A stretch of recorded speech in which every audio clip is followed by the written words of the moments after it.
In 1856, the small marsh-bound settlement of Belle Lacre in southern Louisiana recorded a year unlike any other in its history. Dozens of deaths occurred in rapid succession, each marked in advance by a boy from the local schoolhouse. His predictions, often quiet and unassuming, came hours or even days before each incident. But what remained obscured by folklore was how the boy's behavior aligned with deeper institutional irregularities within Belle Lacre's parish records and school oversight procedures. Belle Lacre's parish school was modest, with fewer than 30 students and a rotating staff of clergy and instructors from the nearby diocesan offices. The school maintained a reputation for moral instruction and strict discipline, viewed favorably by both local families and regional administrators. Publicly, there were no signs of internal conflict or procedural fault, but inconsistencies in attendance logs, disciplinary records, and censored correspondence suggested a more complex internal structure. At the center of that structure was one student whose observations were quietly noted, then repeatedly dismissed. The parish schoolhouse in Belle Lacre was located just beyond the western levee, surrounded by flat fields and tangled undergrowth. Constructed in 1849, the structure was functional but austere, made of pale wood that had grayed under sun and storms. It was operated under the supervision of the regional archdiocesan office, though most administrative functions were delegated to the presiding parish rector and a small council of appointed townspeople. The interior layout was simple. A large main room served as the classroom, flanked by two smaller rooms, one for the instructors' quarters and another used intermittently for storage, records, and discipline. Only one teacher was employed at any given time. In 1856, that role was filled by Emory L. Braid, a 37-year-old former seminary student with no formal teaching certificate, but several recommendations from neighboring counties. Braid kept a detailed ledger of attendance, merit markings, and correspondence with families. These records, later archived and partially recovered, revealed irregularities that predated the incidents associated with the boy in question. The student, referred to in the documents only as H, due to surviving policy on juvenile privacy, was enrolled in early spring. His admission form, signed in the name of a guardian, whose identity remains unverified, lacked several supporting documents typically required at the time, including proof of baptism and place of birth. No record of the guardian's address or parish affiliation appeared in the council's quarterly submissions. Despite these administrative gaps, the boy was accepted into the classroom, as were many children from remote settlements who lacked formal paperwork. H was described as cooperative, punctual, and solitary. His handwriting was legible, though inconsistent. He demonstrated early competence in arithmetic and memorization, but declined to participate in group recitations or catechism review.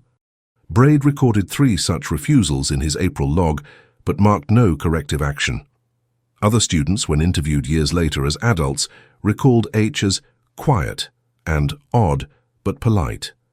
Several noted that he frequently wrote in a personal notebook not provided by the school, which he carried in and out each day but never showed to anyone.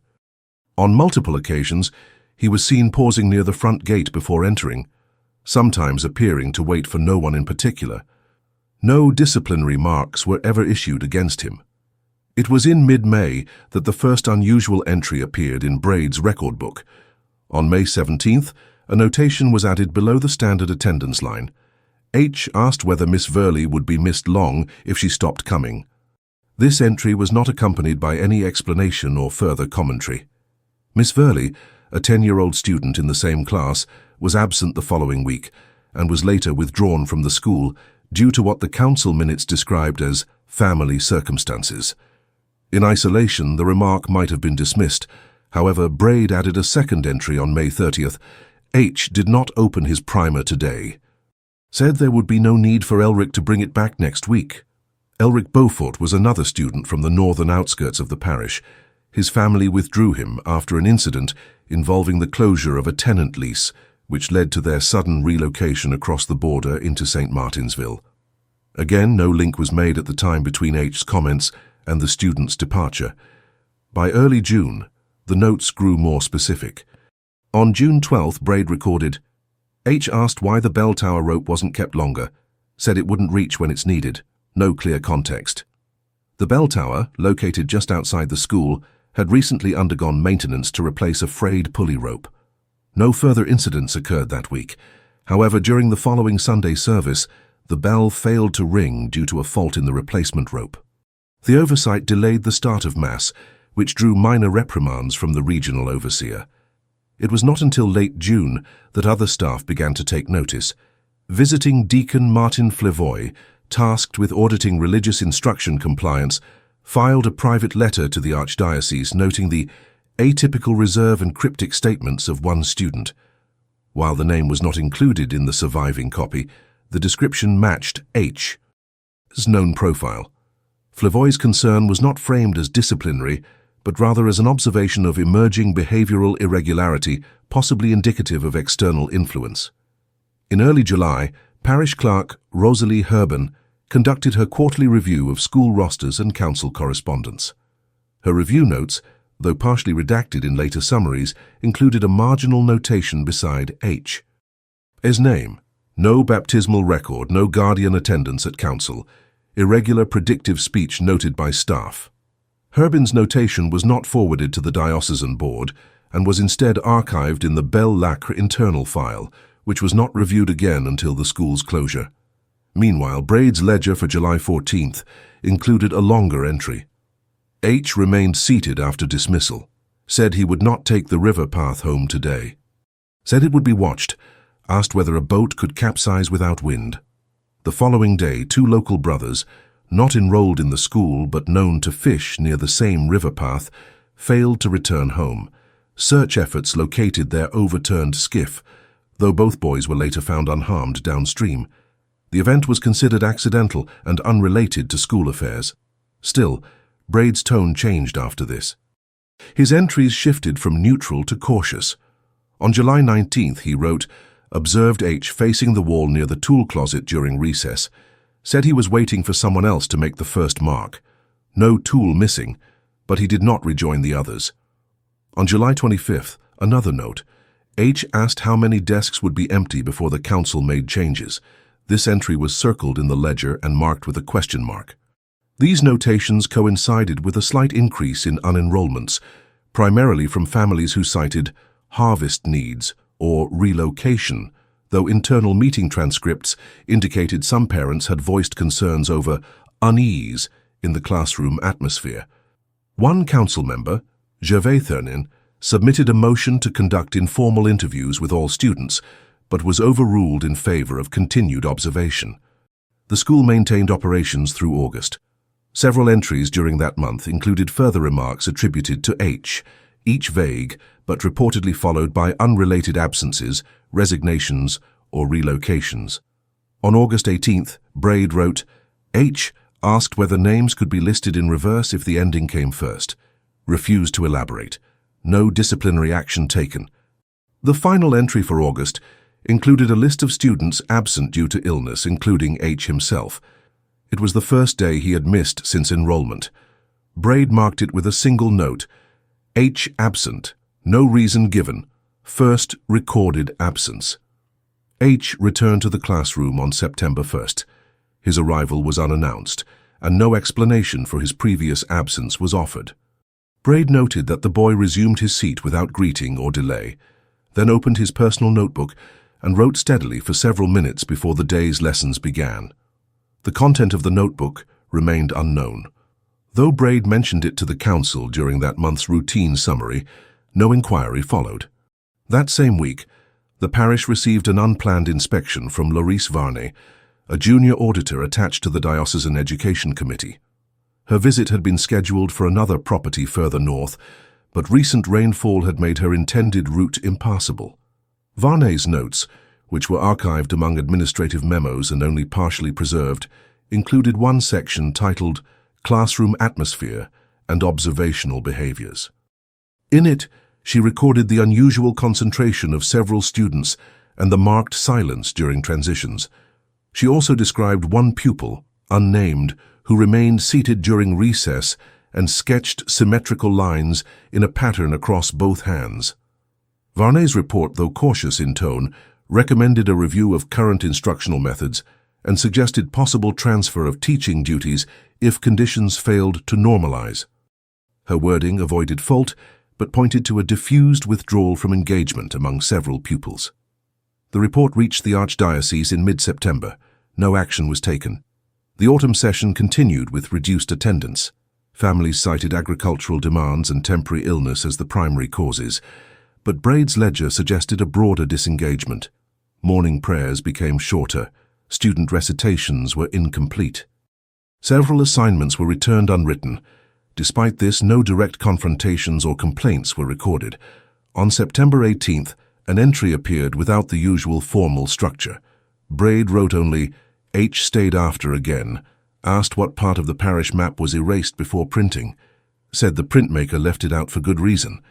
The map in question was a standard classroom resource, a hand-painted illustration of the district's boundaries, roads, and water routes. There was no indication of missing or concealed content, and the comment was not pursued. Other documents from that period show increased overlap between school records and parish operations. Council minutes from September 23rd recorded a recommendation to review the chapel's side storage wing, which had not been inventoried since spring. Though unrelated to classroom duties, the suggestion came during a discussion on school resource allocation. The motion was deferred.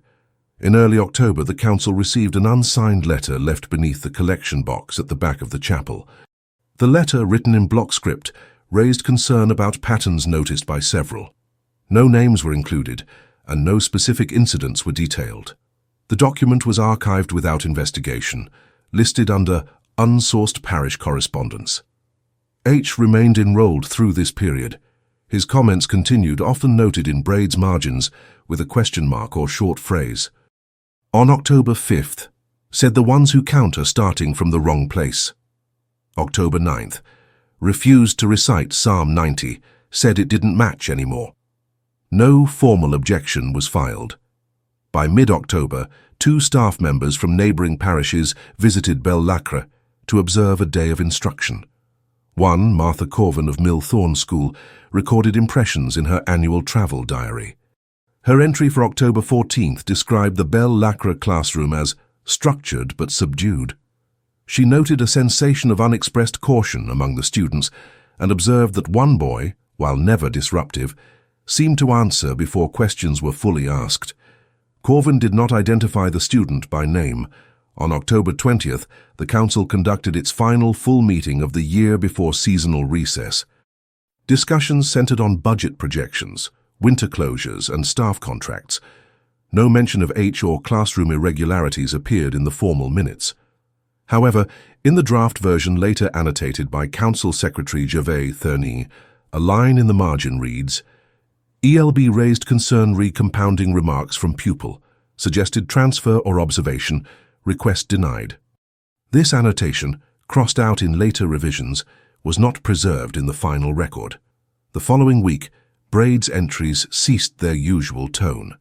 On October 23rd, he wrote, "H looked out window most of the day, wrote down numbers, erased them, then wrote letters instead. Said next week would be the one people notice. There was no explanation, no student named, no immediate follow-up. October 30th marked the final day of the term. The attendance record showed 13 students present out of the enrolled 23. No announcements were made that day. The session concluded with quiet dismissal at 3 p.m. Braid recorded only, "H left last, said nothing, took notebook with him." The Belle Lacre school did not reopen for the winter session. An early freeze had caused damage to the levee's western edge, prompting concerns about building integrity. Temporary relocation was proposed but not implemented. The council issued a public statement citing environmental repair delays. Internal communications, however, noted a marked downturn in instructional participation and a review pending on matters raised by instructional staff. Archival summaries indicate that Braid submitted a final report in November detailing his experience and concerns from the prior months. This document was preserved in microfilm but remains partially redacted. One visible section lists several phrases spoken by H, including one written in a separate hand. The names were all listed before they arrived. The report ends with a request for reassignment, which was granted the following spring. No further documentation of H exists in school or parish records beyond this point. His guardian was never contacted again. The notebook he carried was not recovered. Following the winter closure, Belle Lacre's parish operations entered a period of procedural consolidation. The schoolhouse remained closed indefinitely, while the main chapel resumed reduced services. Council meetings were held bi-weekly rather than weekly, and resource audits were scheduled without fixed intervals. The reasons cited publicly related to infrastructure concerns. Privately, administrative exchanges reflected broader uncertainty regarding oversight and continued community participation. The diocesan office issued no formal review of the school's closure, nor did it initiate replacement staffing.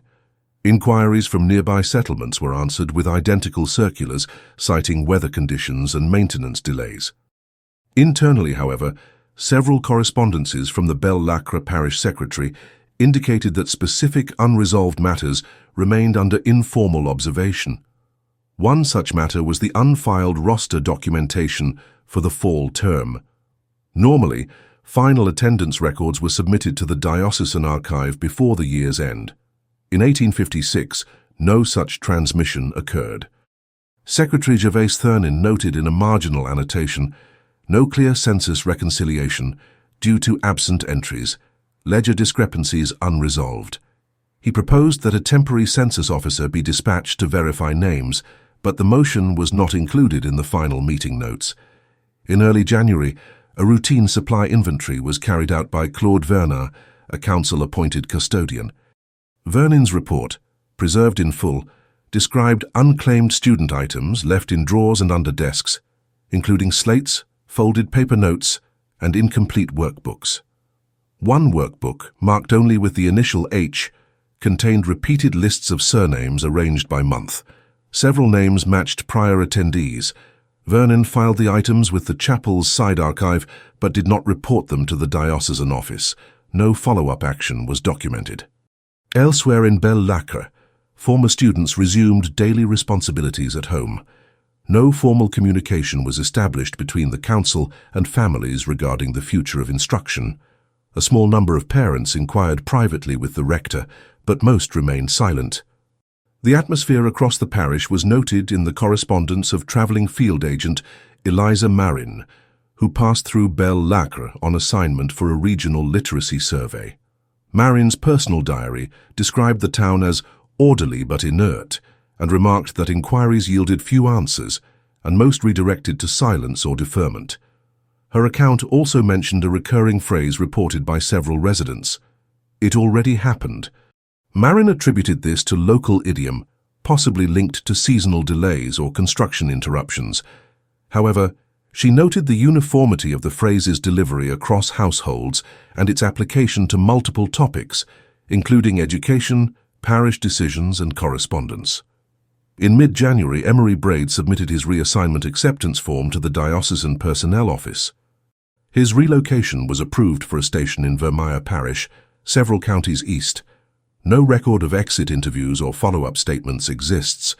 His ledger remained with the Belle Lacre Council and was not transferred to the new assignment. Braid's own reports made no further mention of H or the events of the prior term. Back in Belle Lacre, a separate record anomaly was discovered by Rosalie Herbin during her quarterly account preparations. While cross-checking previous census data with supply requisitions, she noted a mismatch in the distribution counts for student writing materials. The previous spring term had received shipments for 24 students, but only 23 names were recorded on the ledger. Herbin's margin note reads, "Unknown recipient, double allotment." She filed the discrepancy with the local record folder, but took no steps to resolve the count. The issue might have been considered clerical, but it paralleled another administrative oddity. That same month, a letter from the diocesan mail ledger was returned to Belle Lacre marked "Recipient Not Recognized." The envelope had been addressed to the name listed as H's guardian. No alternate forwarding address existed, and no one in the parish recognized the recipient. The letter's contents were not preserved. Simultaneously, Correspondence from neighboring parishes noted a rise in informal withdrawals from diocesan instruction programs, particularly among families previously affiliated with Belle Lacre. These withdrawals were often unannounced and executed without transition documentation.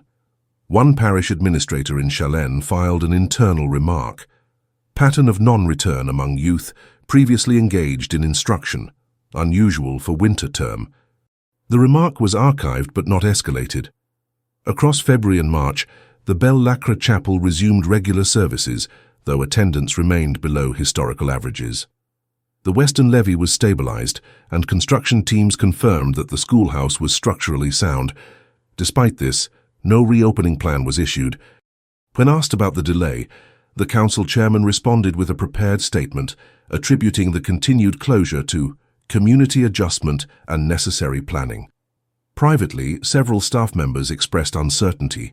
A set of handwritten notes from interim rector Delvin Marrett included the following: feedback unclear, instruction considered optional by most households, perception that closure is not temporary.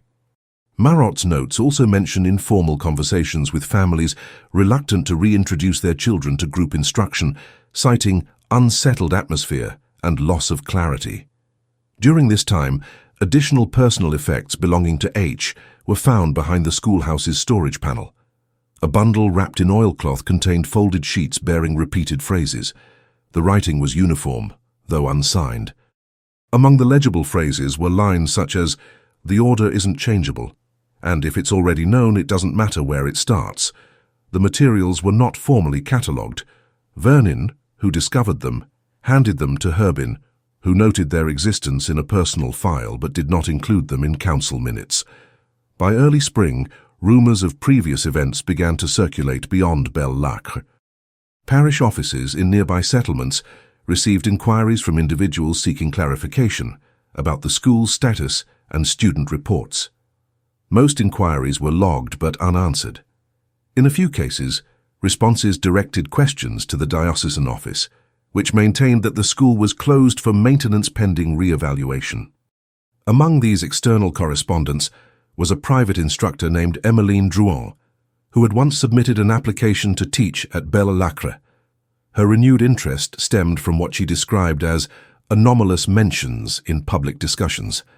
Her letter, preserved in diocesan correspondence logs, included this question: was the child who made listings ever matched to a census? The letter was never answered. In April, the council met for a scheduled review of spring operations. The schoolhouse was listed under deferred properties, with no allocation of staff or funds. The minutes noted insufficient enrollment to justify reopening, though no enrollment attempt had been made. One line in the internal discussion draft later removed reads, "Presence of residual hesitance regarding prior remarks from unnamed pupil." The school's interior was cleaned and cleared, with surplus materials redistributed to other parishes.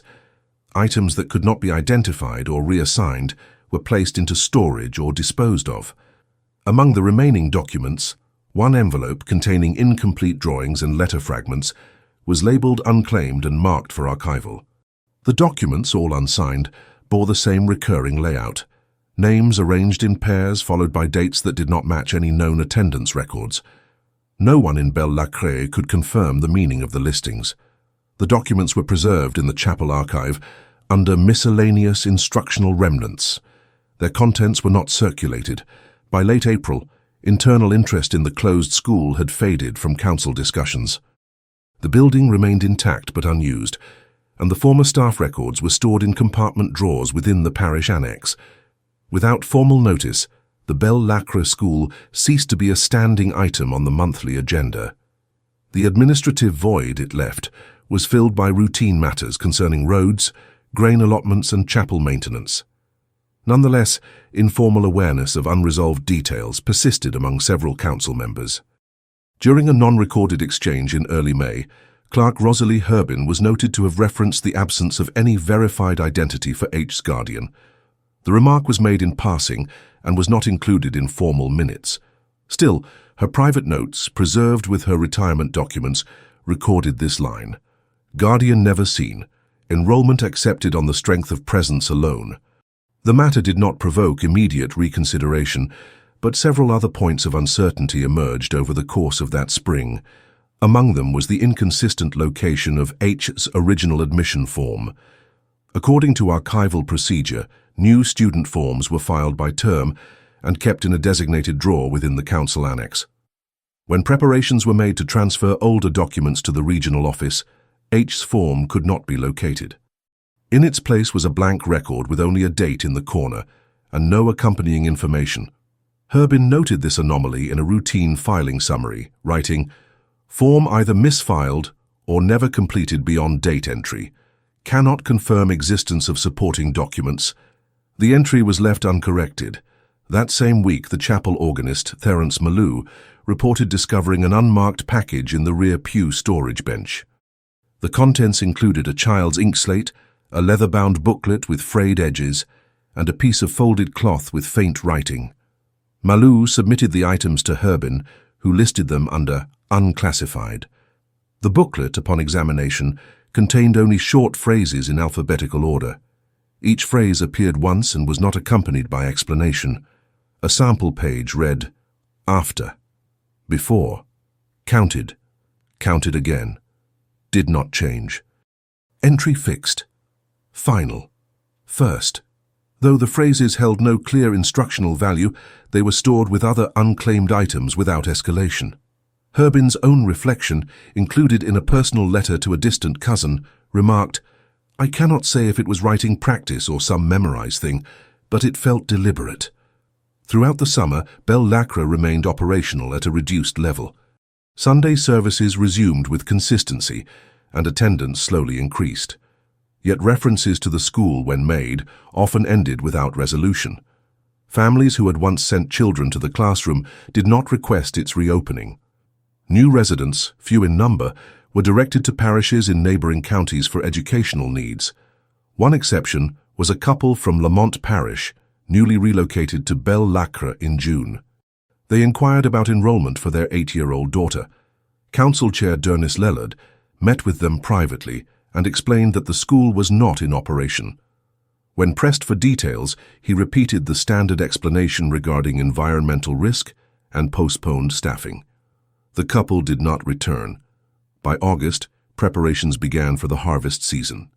As part of routine inventory management, Emery Braid's original desk materials were reviewed. Among the items stored inside the main drawer was a small bound notebook labeled Observations. Though presumed to be a logbook, it contained only brief, time-stamped notes without clear references. Entries included 7:22 a.m. He arrived before the bell. 8:40 a.m. Did not answer when spoken to. 11:10 a.m. Wrote in margins again. No prompt given. 2:05 p.m. Remained seated after dismissal. The identity of he was not specified, but context pointed toward H as the likely subject. No interpretation accompanied the entries, and no final remark was made. The notebook was preserved without annotation. Elsewhere in Belle Lacre, individuals began referencing the prior school year in indirect ways. Several letters between parish members mentioned the year without lessons or the time the register changed. These expressions, while vague, aligned with the absence of structured instruction and the unresolved nature of student records. One such letter from a resident named Valine Perrin included the question, "Do you remember who the last one was? I can't say it clearly, but I remember it stopped there." The implication of a sequence, though never defined, appeared in other sources as well. A hymnal found in the chapel balcony included pencil markings beside certain verses. One marked section, circled faintly, read, "The appointed number is known. The bell does not call beyond it." The origin of the annotation was unknown. By early autumn, the council debated whether to formally retire the schoolhouse property and convert it into a seasonal storeroom. The motion remained undecided. In advance of the potential conversion, Gervais Thurnin conducted a walkthrough of the building. His inspection notes were terse and focused on structural elements, but he appended a single final comment. "Still has desk names faintly visible. No trace of last slate used. Unmarked spaces remain." As the year turned, Belle Lacre began preparing its annual report for the diocesan register. The school section remained blank. The entry listed no enrolled students, no instructor, and no expenditures. For the first time in 9 years, there was no notation of prospective enrollment for the following spring. The final archival mention of H occurred in a regional mailing sent by accident to Belle Lacre.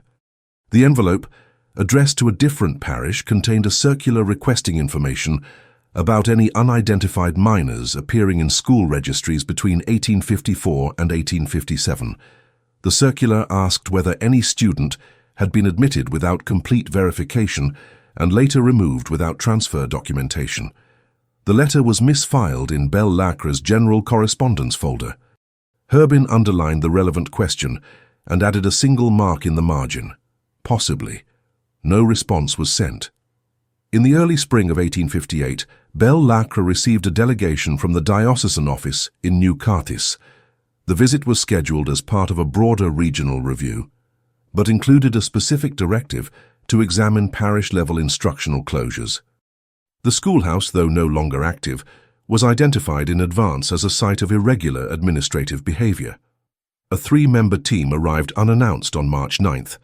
The team included an education officer, a structural assessor, and a records auditor.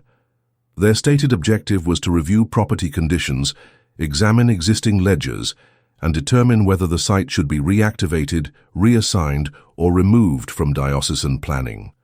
At the time of the visit, the schoolhouse remained intact but unused, with furnishings preserved in their last known configuration. The education officer, Mireille Jasson, conducted a preliminary interview with Council Chair Denis Lellard. Notes from that session, preserved in her report, record the following exchange. Have there been any expressions of interest in resuming instruction? No, not since the closure. Families have adapted to other arrangements. Have any parents requested record transfers for their children? None since the winter following closure. Was any follow-up conducted regarding the student whose enrollment lacked verification? There was no directive to do so. The matter ended without incident. Jasson's initial summary, filed under site consultation, noted a maintained but disengaged atmosphere, with residual unease regarding incomplete student identification.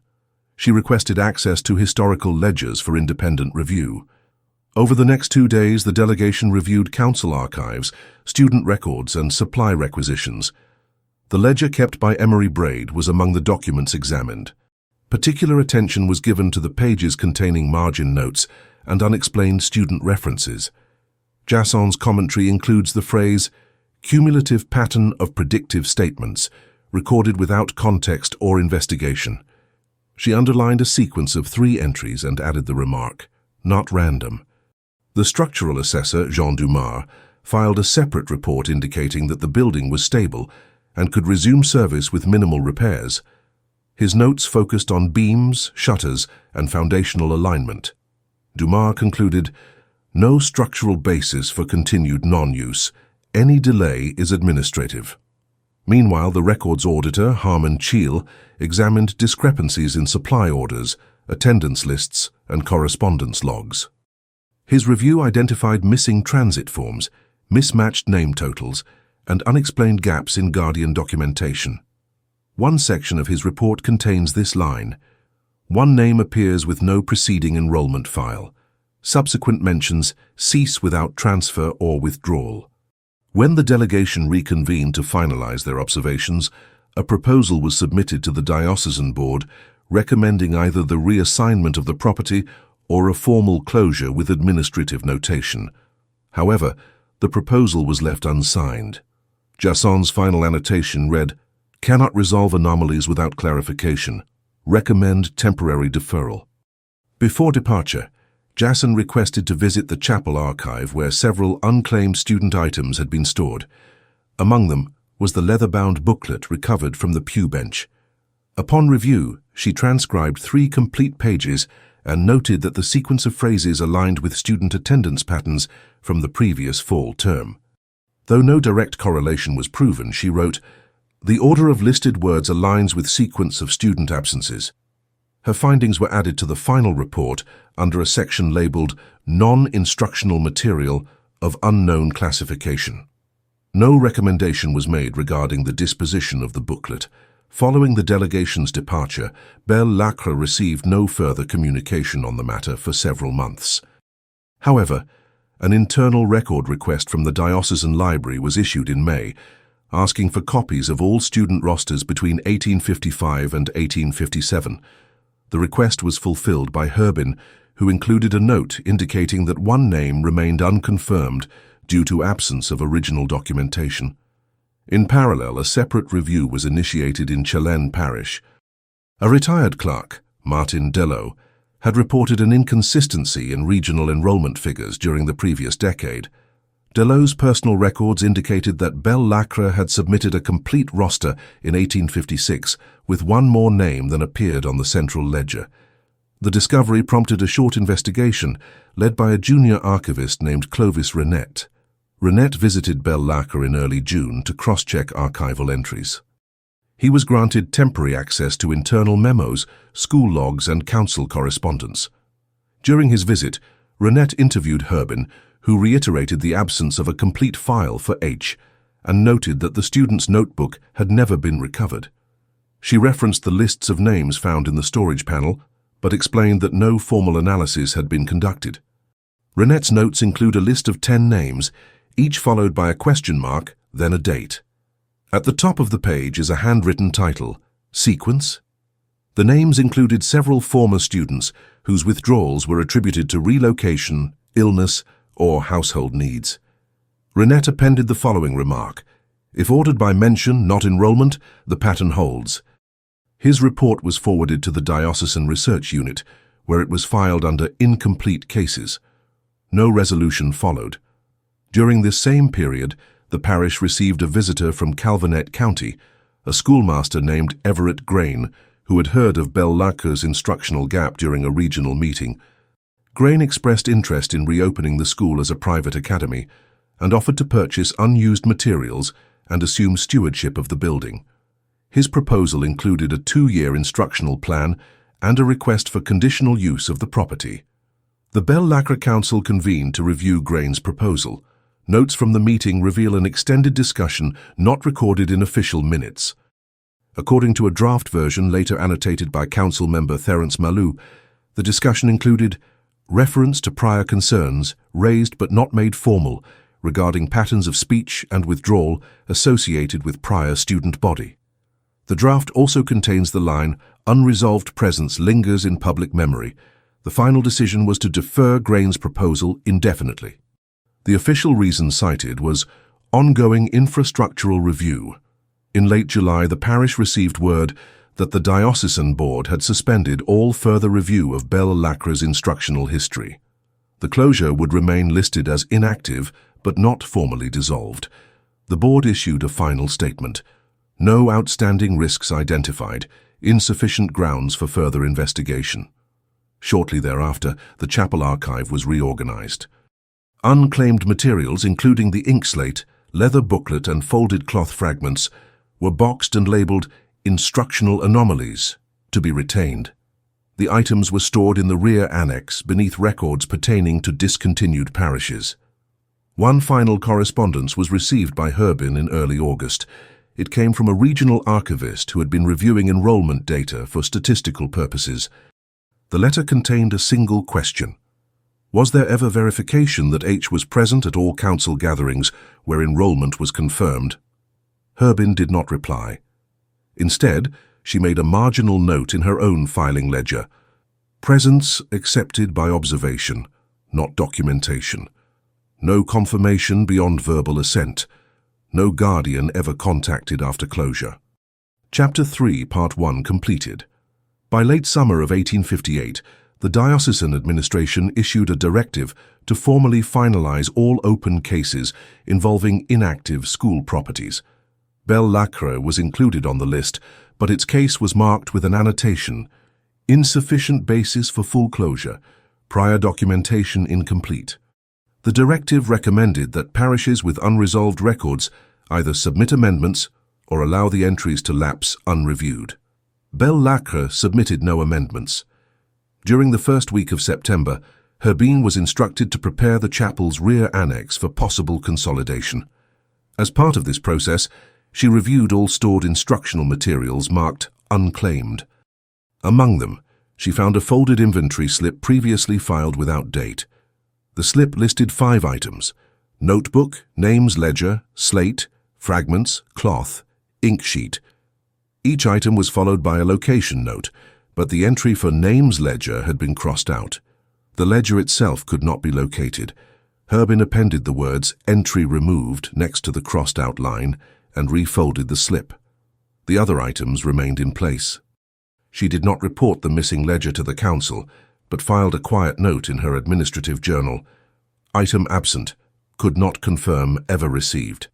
Around the same time, a separate occurrence renewed internal curiosity. While reviewing excess stock in the school's closed storage cabinets, caretaker Claude Vernin discovered a folded wall chart typically used for seasonal instruction.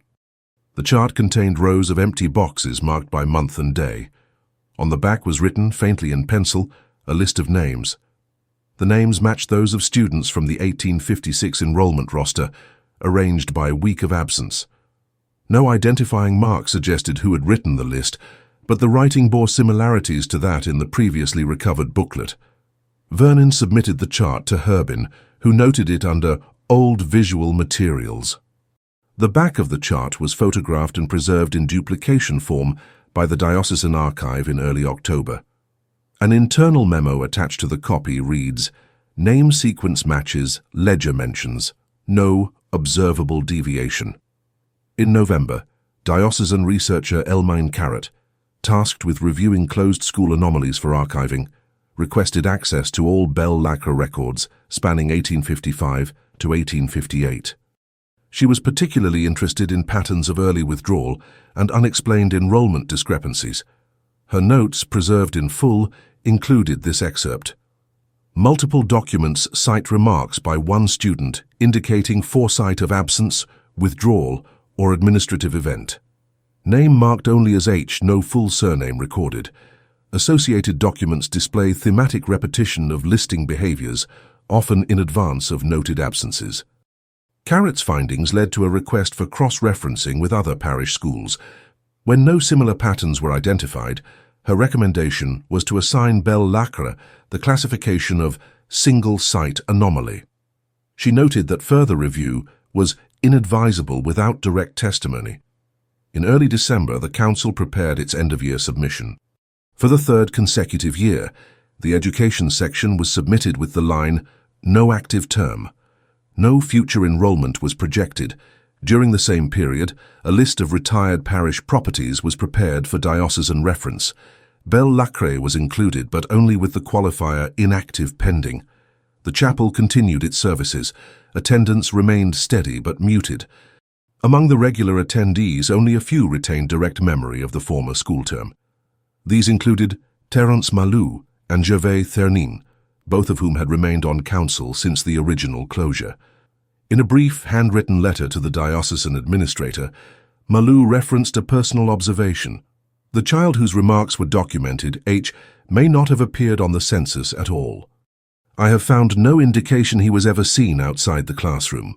The letter was filed but not responded to.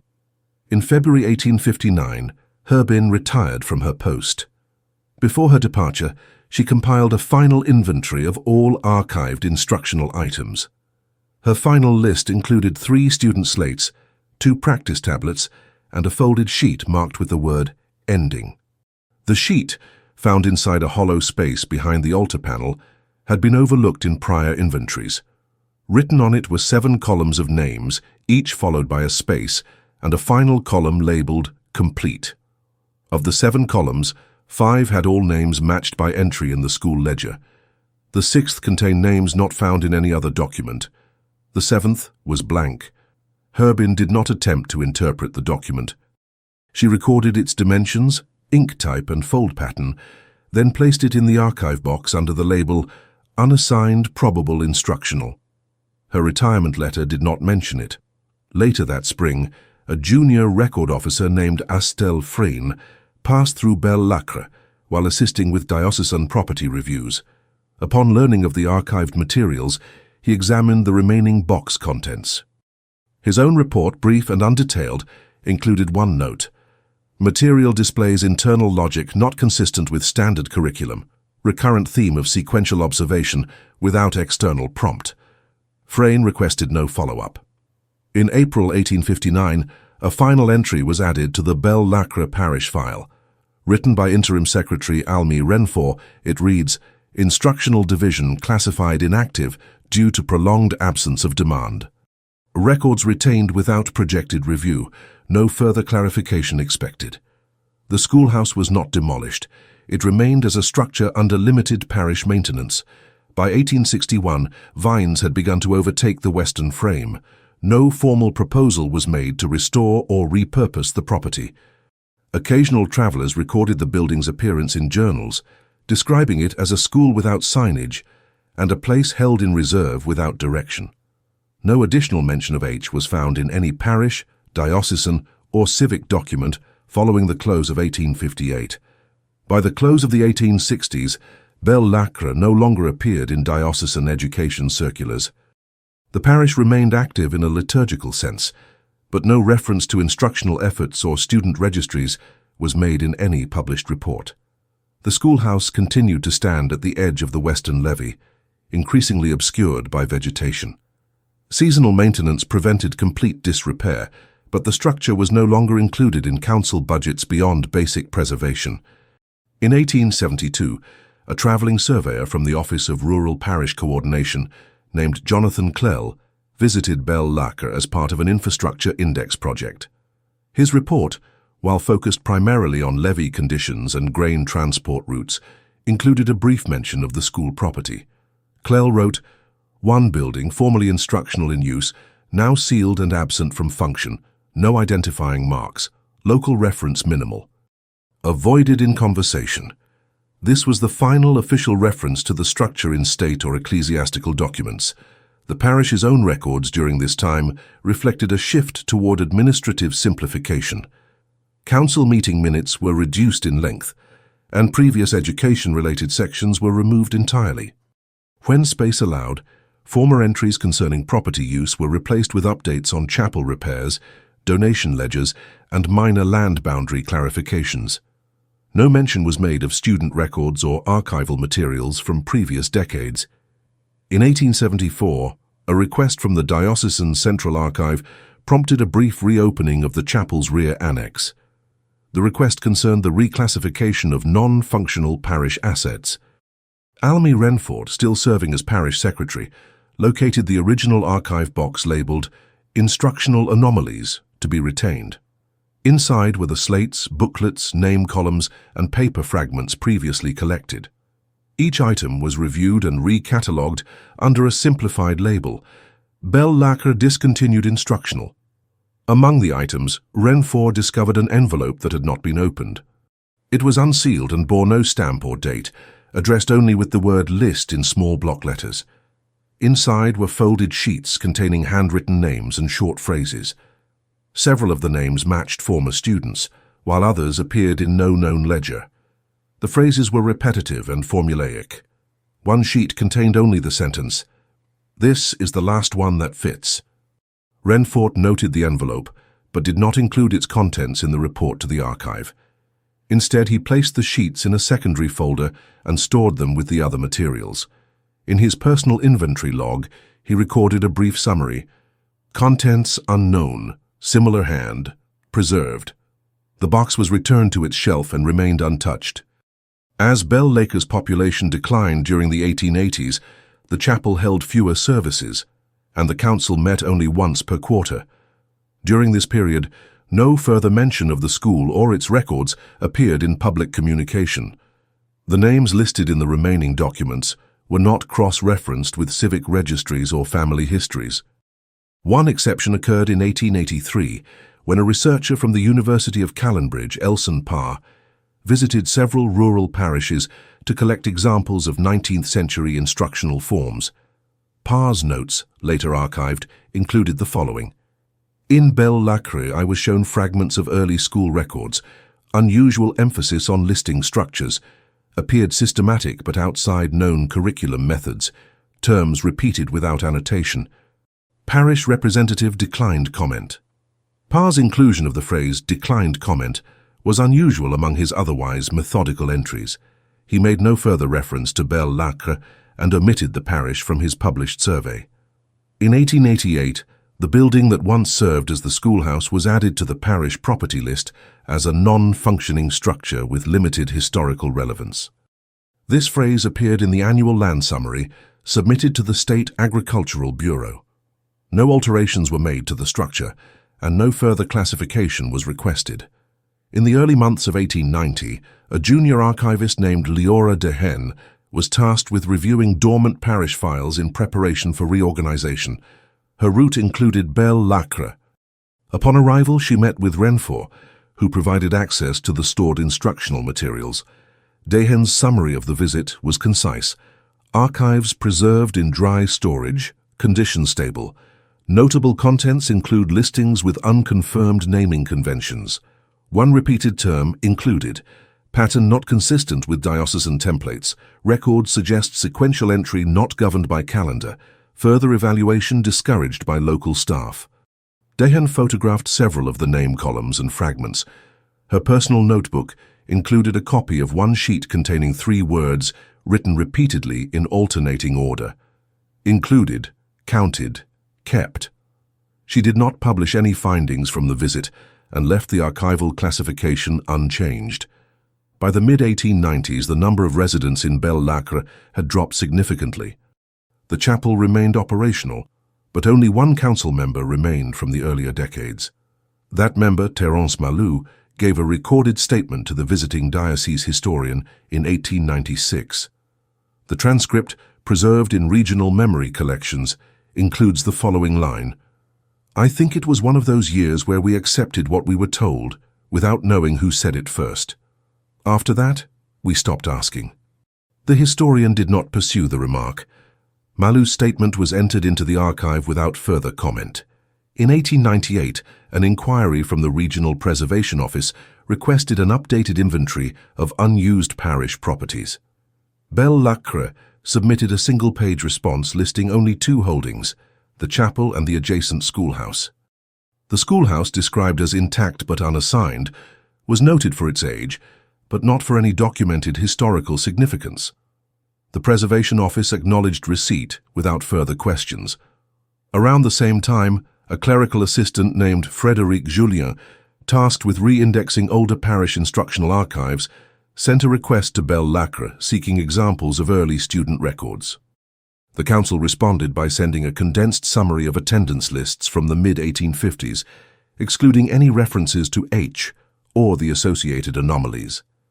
No mention was made of the fragmented documents, name sheets, or stored items in the rear annex. Julien, unaware of the omissions, filed the received summaries without requesting clarification. His project, which aimed to create a reference guide to standard enrollment patterns across rural parishes, made no further contact with Belle Lacre. In 1902, a report on parish redundancy proposed consolidating properties with fewer than 10 documented uses in the previous decade. Belle Lacre was not selected for review, as its formal records indicated occasional chapel services and sporadic council activity. The schoolhouse was noted in passing as a retained fixture. The structure itself had by then become overgrown at its base, with the original path obscured by vines. A traveling surveyor from the district sanitation office recorded its condition during a routine property visit. His notes read, "One boarded building of unknown use, possibly former school, no visible signage, entry inaccessible, community unresponsive to inquiry." That entry was the last official field report referencing the building. In 1907, the Diocesan Archive received a package with no return address. It contained 5 documents, a facsimile of the original 1856 attendance ledger, a folded paper listing 21 names, and 3 hand-copied fragments from the student notebook, described in prior reports. Each item was unsigned. The handwriting was consistent with previously archived material from Belle Lacre, but included phrases not previously seen. One such phrase was, "It is not that they were lost, but that they were accounted for before they were seen." The package was filed under anonymous supplemental documents and stored within a sealed folder marked Unverified Origin. An internal note included by the receiving clerk indicated that no contact should be initiated based on its content. In 1911, regional archivist Jonar Leclef conducted a quiet review of these documents while preparing a thesis on discontinued parish instructional systems. His notes, later discovered among his personal effects, reveal he cross-referenced the submitted names against diocesan sacramental records and civil registries. According to his own calculations, 6 of the names matched no recorded individuals in any parish jurisdiction between 1845 and 1870. He wrote only, "Verified non-appearance, no assignment, names repeated in marginal annotations from Braid's ledger." Leclef did not publish these findings. His thesis, which focused instead on material design and regional variants, omitted Belle Lacre entirely. In 1915, following heavy rainfall and subsequent soil erosion, part of the levee near the schoolhouse shifted. A preliminary inspection confirmed that the foundation remained stable, but that water intrusion had reached the storage area beneath the annex floor. Renfort, still living in Belle Lacre but no longer an active secretary, reported the damage to the council, and a local contractor was dispatched to evaluate the space. During repairs, the contractor discovered a small recess between the wall supports, inside which were several papers wrapped in waxed linen. The contents included an ink-stained page bearing only 2 names, followed by a column marked Verified. The names did not match any in the official attendance records. The page was forwarded to the archive but was not opened for cataloguing. It was instead labeled Unprocessed and shelved with the other unnamed materials. That same year, the last remaining former council member who had served during the 1856 term passed away. His personal effects included a folded note with the following sentence: "It was easier to pretend we had followed the steps than to admit no one gave them." The note bore no name, date, or context. By 1920, Belle Lacre ceased to function as an independent parish. Its remaining territory was absorbed into a neighboring district, and the chapel was decommissioned. The schoolhouse was not listed in the final transition inventory and did not appear in any jurisdictional maps created afterward. The documents from the rear annex, the name lists, the booklet fragments, and the repeated phrases remained in sealed archival folders until 1962, when an internal audit of storage items prompted their review. The reviewing archivist, Emma Rallett, compiled a brief summary titled Unassigned Instructional Notes Belle Lacre, Defunct. Her conclusion was, "Items suggest sequential logic, purpose unclear. Context limited to pre-closure observations. Recommend no dissemination." Her summary ended with one final notation: "Presence implied in record without verification of entry. No further evaluations were performed. To this day, no photograph of the student referred to as H exists. No verified entry record bearing a complete surname has been located. No correspondence signed by a guardian has been recovered." The classroom space he reportedly occupied remains visible in early sketches, but cannot be confirmed by physical marking. The names he was said to have spoken or written have not been traced to any active enrollment records beyond those from Belle Lacre's own term books. The structure itself was removed in 1973 during a rural reforestation program. According to the field report, the building had no foundation plaque, commemorative marking, or associated designation. The area was leveled and reseeded. If this story impacted you, if you stayed until the end, it's because you feel these hidden truths also need to be exposed. So leave in the comments the city you're watching from. This way we can see how far these stories are reaching. And subscribe to the channel. There are many other cases the world tried to forget, but we insist on remembering. This story was taken from documents that were found. All names have been edited to protect the source.